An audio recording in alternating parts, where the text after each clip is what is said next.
halkani waa Alas Media ee bartamaha YouTube-ka. Iminkana warbixin cusub ayaa soo bandhigtay dalalka qaaradda Afrika ee taageersan qadiyadda madax-bannaanida Jamhuuriyadda Somaliland iyo kuwa sida xooggan uga soo horjeeda aqoonsigeeda. Warbixintan oo ay diyaarisay hay'ad warbaahineed oo la yiraahdo Efekis kana faalloota arrimaha siyaasadda iyo horumarka, waxaa lagu shaaciyay dalal ku yaal Afrika oo taageera qadiyadda Somaliland balse aan si rasmi ah weli u shaacin mowqifkooda dhabta ah, kuwaasoo midowga Afrika ku dhiirigeliya in la tixgeliyo madax-bannaanida Somaliland. Somaliland lama mid aha dalalka Koonfurta Suudaan oo haystay awood xooggan oo qadiyadooda ka dhaadhiciya adduunka, gaar ahaan Maraykanka.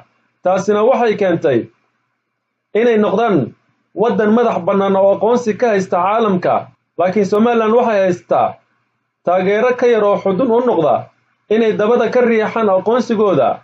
Dalalka ay ka mid yihiin Rwanda, Koonfur Afrika, Zambia iyo qaar kale oo kooban ayaa la tilmaami karaa ama lagu xisaabiyaa inay yihiin taageerayaasha madax-bannaanida Somaliland, ayaa lagu yiri warbixintan macadka warbaahinta ee Efekis oo xarumo ku leh dalal badan oo caalamka ah.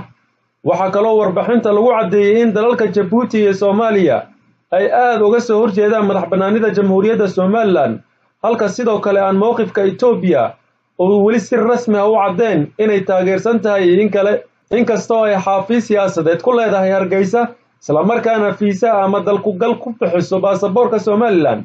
Sidoo kale warbixinta waxaa lagu sheegay in ururka midowga Afrika uu si xooggan uga soo horjeeda madax-bannaanida Somaliland, kaasoo aaminsan in arrintaasi dhaawac ku tahay dalalka qaaradda Afrika.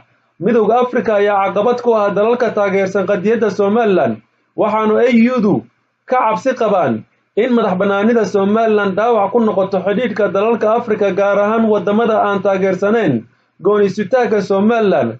Taasina waxay kala dhantaashay meelmarinta qadiyadda aqoonsiga. Sidaa waxaa yidhi khabiir magaciisu yahay Seth Kaplan oo ka faallooda arrimaha diblomaasiyadda iyo siyaasadaha khaarijiga oo la hadlay macadka Efekis. Mr. Kaplan waxaa kaloo tilmaamay in Somaliland aanay taageero buuxda ka haysan dalalka jaarka la ah. Sidaa daraaddeedna ayuu yidhi, haddii aanay dalalka deriska ah taageersanayn Somaliland, aqoonsi kama heli karto waddamada kale ee qaaradda Afrika.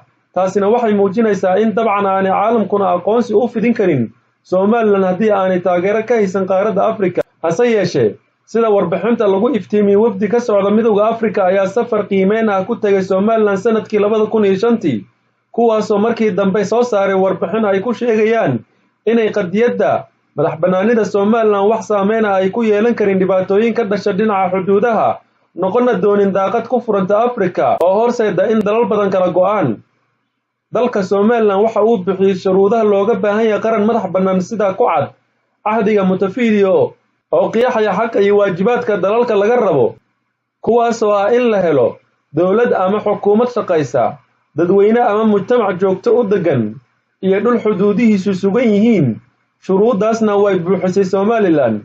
Halkanina waa Alas Media ee bartamaha YouTube-ka. Fadlan subscribe noo saar janaalkan si aa u hesho macluumaad iyo warbixinno saa'id ah. Mahadsanid.